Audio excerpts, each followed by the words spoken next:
Assalamualaikum warahmatullahi wabarakatuh. Jumpa kembali bersama Kijaya dalam channel Penjelajah Sejati. Sejatinya para penjelajah diri. Hari ini Kijaya akan berbagi cerita tentang pengalaman Kijaya di tahun 2001 saat Kijaya bekerja di proyek jalan kereta di wilayah Jawa Barat. Singkat cerita, Kijaya ikut mengawasi pekerjaan tersebut. Pekerjaan tersebut membuka jalur kereta baru di sebelah jalur yang lama. Di sana, di jalur yang baru sedang membuat saluran-saluran pembuangan air atau yudit. Dan di jalur yang lama, renovasi jembatan dari jembatan yang dulu dengan batu-batu kali diganti dengan betonan.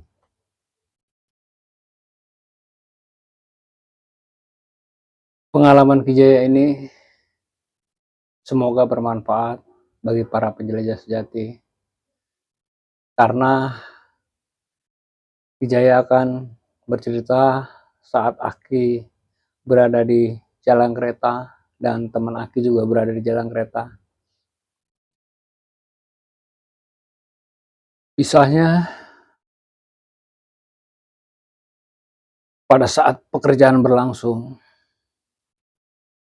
sebelah kanan dan kirinya itu ada penjaga sekitar jarak 500 meter kalau nggak salah ya. Itu ada penjaga yang mengawasi kalau ada kereta datang dari jalur yang lama. Karena pekerja ada yang berdiri di perlintasan kereta, ada yang di lokasi yang baru berupa urukan, dan ada pengerjaan salurannya. Bila ada kereta dari sebelah kanan, penjaga di sana mengasih kode dengan bendera atau periwitan agar yang kerja bisa tahu bahwa kereta akan datang. Singkat cerita, pada saat kereta mau datang, penjaga sana sudah ngasih kode, sudah ngasih periwitan juga, bendera diabaikan, dan kita semua yang bekerja fokus dengan kerjaan, yang ngawasin fokus dengan pengawasannya. Aki saat itu berada di seberang ya, ngawasin pembuatan saluran. Pada saat ada aba-aba dari sana, sontak yang dekat pekerja ini memberitahu atau teriak mengingatkan bahwa kereta akan lewat. Biasanya mereka langsung pada naik minggir. Jadi yang kerja di bawah pun juga akan minggir.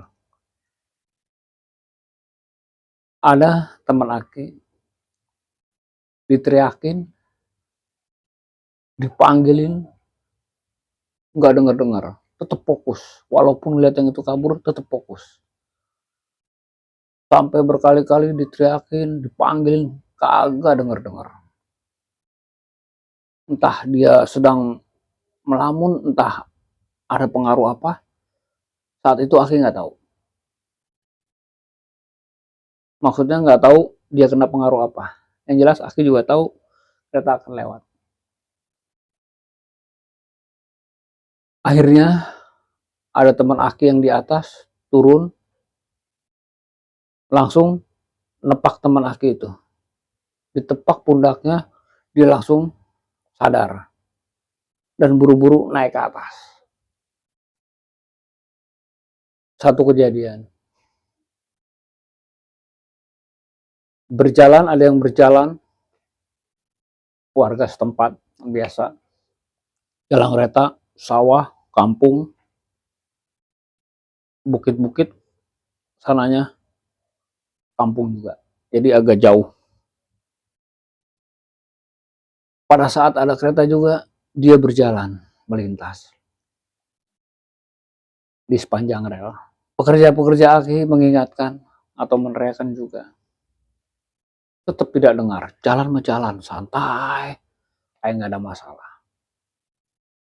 Akhirnya teman aki nyamperin, langsung dikasih tahu, ditepak juga, disuruh minggir. Jadi kisah ini memang semua yang tidak dengar atau yang apa, semua bisa diselamatkan dengan cara tepakan. Atau kita lari menyamper mereka. Kalau hanya teriakan, hanya ini, nggak akan pernah didengar. Dan kisah lain juga pada saat aki berjalan di jembatan, jembatan tidak terlalu tinggi memang. Pinggiran jembatan pasti ada bordesnya, tempat istirahat atau minggir kalau kereta lewat. Itu kalau kita lewat jembatan itu, perasaan di belakang kita seperti ada kereta. Jadi pada saat kita jalan langsung nengok. Pada saat jalan langsung nengok. Seperti ada kereta mau lewat. Karena memang udah di tengah-tengah atau kita posisinya maju jauh, mundur jauh, kita akhirnya minggir di bordes. Ternyata nggak ada yang lewat. Jadi kisah ini aki berbagi pada para penjelajah sejati. Semoga bermanfaat. Mohon maaf bila ada yang tersinggung atau ada yang dijelekan atau apa, aki mohon maaf. Ini kisah perjalanan aki saat aki bekerja di proyek. Dan aki bisa ambil kesimpulan bahwa kita harus hati-hati bila berjalan di sepanjang jalur kereta. Karena yang aki tahu, telinga kita akan tertutup. Seolah-olah ada energi yang menutup pendengaran kita. Atau orang-orang bilang pengaruh setan budak. Memang nggak aki aja yang ngalamin pernah dipanggil, diteriakin, segala macem. Memang pasti nggak dengar. Karena pada saat yang aki ngerasain, itu kita jalan seperti seolah-olah bukan melewati jalan kereta. Jadi kita jalan aja tenang. Seolah-olah tuh jalan nikmat banget, enak banget, kayak kita nggak merasa jalan di jalan kereta itu. Karena kan tempat kerjaan aki ya ngebabat hutan atau ibarat kata kebun-kebun lah, hutan tuh. Ke sana sawah, perkampungan, ke sini ada hutan-hutan, bukit, perkampungan lagi. Jadi memang di tengah-tengah itu. Jalur-jalur itu memang energinya sangat kuat.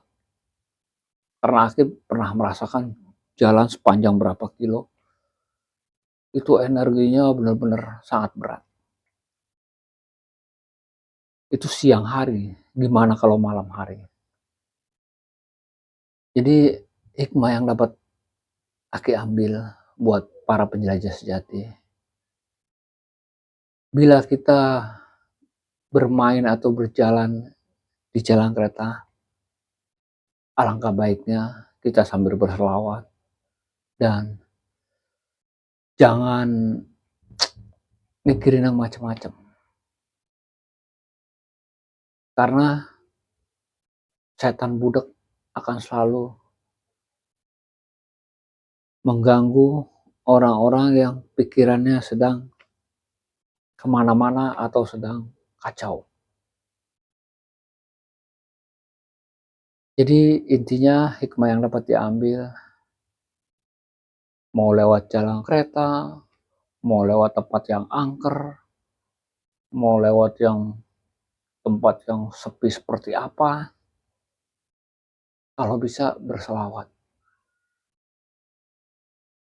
agar lubang-lubang gaib kita tidak tertutup oleh energi-energi negatif yang dari luar, seperti telinga kita, pandangan kita, dan segala macam. Jadi buat para penjelajah sejati, pengalaman Aki ini Aki bagikan, semoga bermanfaat, dan Aki hanya bisa berpesan bila melalui jalur-jalur tersebut, berbaca-bacaanlah dalam hati atau berselawat agar kita selamat dari gangguan energi-energi negatif yang ada di wilayah tersebut. Mohon maaf bila ada yang tersinggung. Aki bercerita berdasarkan pengalaman Aki saat di proyek. Jadi bila Aki ada salah kata, bila Aki ada yang menyinggung atau merasa namanya Aki jelek-jelekan, Aki mohon dibukakan pintu maaf yang selebar-lebarnya. Hanya itu yang bisa Aki sampaikan. Semoga pengalaman Aki bisa diambil pelajaran dan hikmahnya. Billahi taufiq wal hidayah. Wassalamualaikum warahmatullahi wabarakatuh.